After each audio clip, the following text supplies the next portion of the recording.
James, to me, this isn't just a political issue for the parties, with the Greens snapping up the young, because I'm not surprised they're getting more support from the young. It's a moral one and a social one. We're making a terrible mistake by making it almost impossible for many young Australians to buy a home, but also even to rent one.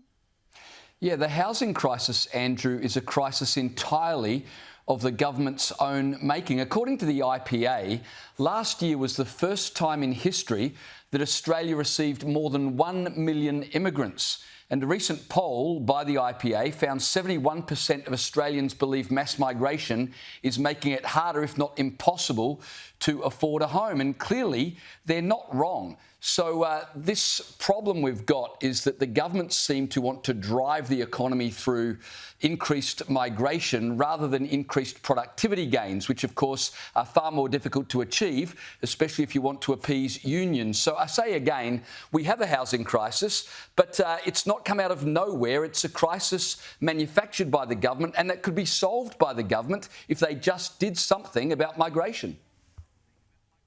Louise, Louise Elliott, what makes me say it's a social disaster is not just that, you've got to give people reasonably affordable housing. You've got to make sure that's there. I mean, that's just a basic thing. But also, particularly with buying a house, you've got to give young Australians, and I call me sexist, but particularly young men, that sense of responsibility that they've got something that's their stake in Australia, and they better start settling down and helping to pay for that asset. I mean, it's a socialising influence, isn't it?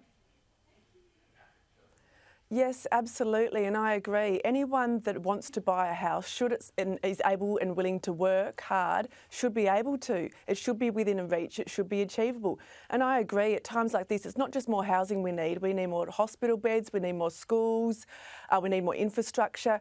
We need to, therefore, have really hyper-focused immigration. It can't be open slather. We need to be very targeted in what we're doing, because the infrastructure and the basics that we need aren't there. And when it comes to rental affordability, Tasmania, in my neck of the woods, we're often the most unaffordable because our salaries are so much lower. So at the moment we're sitting on Hobart, it's about $550 a week, which is extravagant. I mean, when I was lucky enough to buy my first home as a single female, rents were a quarter of what they are today. So something needs to be turned around. It needs to be turned around quickly.